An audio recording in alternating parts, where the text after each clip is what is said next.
স্বামী স্ত্রী একে অন্যের অর্ধাঙ্গ। মানুষ যেমন তার অর্ধেক অঙ্গ নিয়ে পূর্ণ জীবনের স্বাদ পেতে পারে না, তেমনি একজন লোক একজন ভালো স্বামী বা স্ত্রী ছাড়াও পূর্ণাঙ্গ মানুষ হতে পারে না। একে অপরকে যতটা বুঝতে পারবে তাদের জীবন ততটাই সুন্দর ও মধুময় হবে।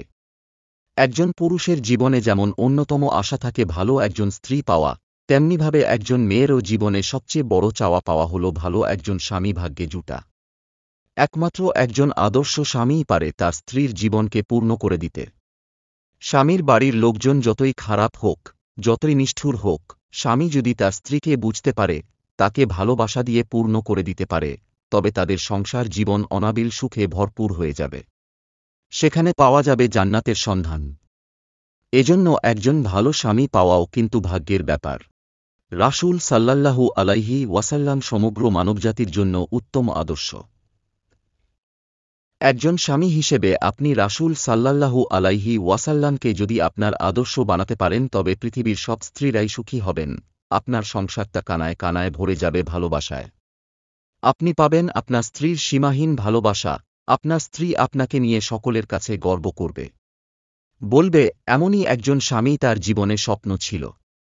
স্বামী হিসেবে রাসূল সাল্লাল্লাহু আলাইহি ওয়াসাল্লাম ছিলেন পৃথিবীর শ্রেষ্ঠ মহামানব। ইবন আব্বাস রাদিয়াল্লাহু আনহু থেকে বর্ণিত, নবী সাল্লাল্লাহু আলাইহি ওয়াসাল্লাম বলেছেন, তোমাদের মধ্যে সে ব্যক্তি সর্বোত্তম যে তার স্ত্রীর নিকট উত্তম, আর আমি তোমাদের মধ্যে আমার স্ত্রীদের নিকট সর্বোত্তম ব্যক্তি। আল্লাহ তাআলা বলেছেন, আর তাঁর নিদর্শনাবলীর মধ্যে রয়েছে যে, তিনি তোমাদের জন্য তোমাদের থেকেই স্ত্রীদের সৃষ্টি করেছেন, যাতে তোমরা তাদের কাছে প্রশান্তি পাও।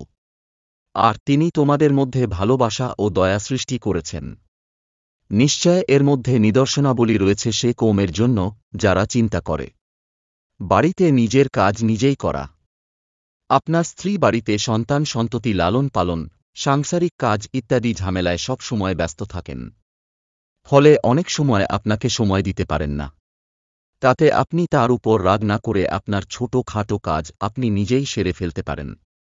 রাসূল সাল্লাল্লাহু আলাইহি ওয়াসাল্লাম এটাই করতেন। এক লোক আয়েশা রাদিয়াল্লাহু আনহাকে জিজ্ঞেস করল, রাসূলুল্লাহ সাল্লাল্লাহু আলাইহি ওয়াসাল্লাম ঘরে কি কাজ করতেন? উত্তরে আয়েশা রাদিয়াল্লাহু আনহা বলেন, হ্যাঁ, রাসূল সাল্লাল্লাহু আলাইহি ওয়াসাল্লাম নিজের কাপড় নিজে সেলাই করতেন, জুতা মেরামত করতেন এবং পুরুষরা ঘরে যা করে তিনি তা করতেন। স্ত্রীকে ভালোবাসেন এ কথা প্রকাশ করা। আপনি আপনার স্ত্রীর সাথে সব সময় ভালোবাসার কথা বলবেন, তাকে রোমান্টিকতা দিয়ে ভরপুর করে রাখবেন। আপনার স্ত্রী হয়তো ঘুরতে পছন্দ করেন, তাকে মাঝে মাঝে দূরে কোথাও বেড়াতে নিয়ে যান, হারিয়ে যান কোনো অজানা প্রান্তে।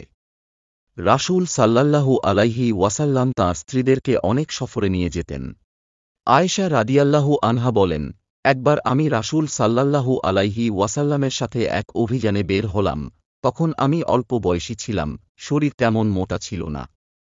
তিনি তার সাথীদেরকে বললেন, তোমরা আগে চলো, ফলে তারা এগিয়ে গেল।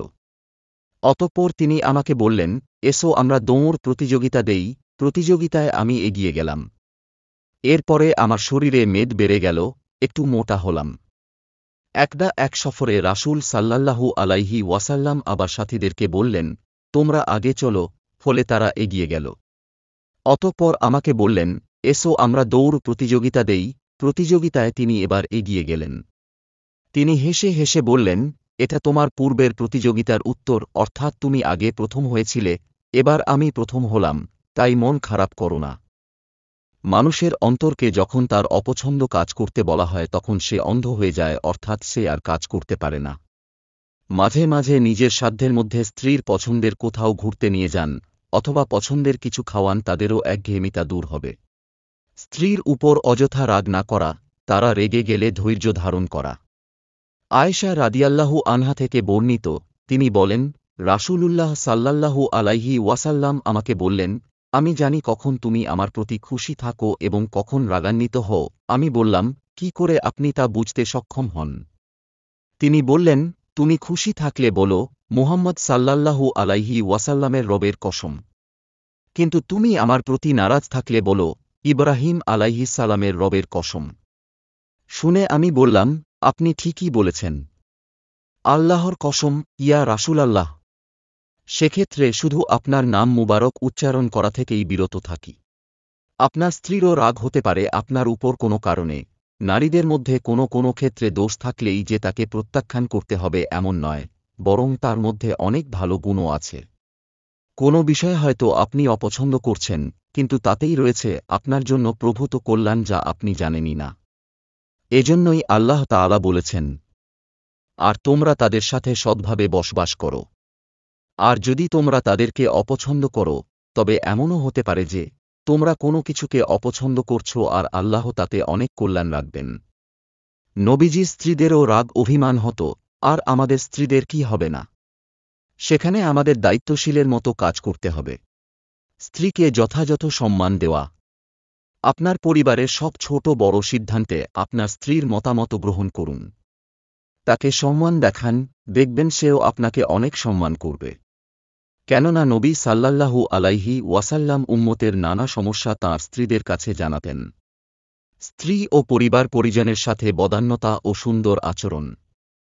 রাসূল সাল্লাল্লাহু আলাইহি ওয়াসাল্লাম তার স্ত্রী ও পরিবার পরিজনের সাথে সুন্দর আচরণকারী ছিলেন, তাদের সাথে কোমল ভাষায় কথা বলতেন, মাঝে মাঝে হাসি ঠাট্টা করতেন, তাদের সাথে ভালোবাসা ও বদান্যতার সাথে আচরণ করতেন। আয়েশা রাদিয়াল্লাহু আনহা বলেন, রাসূল সাল্লাল্লাহু আলাইহি ওয়াসাল্লাম বলেছেন, তোমাদের মধ্যে পূর্ণাঙ্গ ঈমানদার সেই ব্যক্তি যে উত্তম চরিত্রের ও তার পরিবারের সাথে সদ্ব্যবহার করে। ইবনে সাদ রাহিমাহুল্লাহ আয়েশা রাদিয়াল্লাহু আনহা থেকে বর্ণনা করেন, তাকে নবী সাল্লাল্লাহু আলাইহি ওয়াসাল্লামের ঘরে একান্তে অবস্থানকালীন সময়ের স্বভাব সম্পর্কে জিজ্ঞেস করা হল। তিনি বলেন, রাসূল সাল্লাল্লাহু আলাইহি ওয়াসাল্লাম ছিলেন সবচেয়ে কোমল ব্যক্তি, সদা সর্বদা হাস্যোজ্জ্বল। তিনি কখনও তার সঙ্গীদের সামনে তার শিষ্টাচারিতা ও পরিপূর্ণ সম্মানবোধের কারণে পা প্রসারিত করে বসতেন না। স্ত্রীকে সদুপদেশ দেওয়া ও বুঝানো। আপনার পরিবারের কে কী রকম তা আপনি আপনার স্ত্রীকে আগেই জানিয়ে দিন।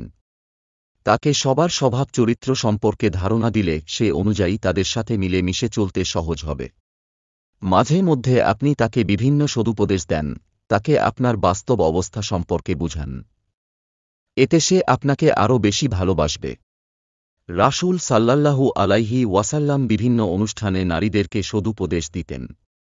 বুখারী ও মুসলিমে এসেছে, আবু হুরায়রা রাদিয়াল্লাহু আনহু থেকে বর্ণিত। তিনি বলেন, রাসূলুল্লাহ সাল্লাল্লাহু আলাইহি ওয়াসাল্লাম বলেছেন, তোমরা নারীদের ব্যাপারে উত্তম ব্যবহারের উপদেশ গ্রহণ করবে। কেননা নারী জাতিকে পাঁজরের হাড় দ্বারা সৃষ্টি করা হয়েছে। আর পাঁজরের হাড়গুলোর মধ্য থেকে উপরের হাড়টি অধিক বাঁকা। তুমি যদি তা সোজা করতে যাও, তাহলে তা ভেঙে ফেলবে, আর যদি ছেড়ে দাও, তাহলে সব সময় তা বাঁকাই থেকে যাবে। কাজেই নারীদের সাথে কল্যাণ করার উপদেশ গ্রহণ করো।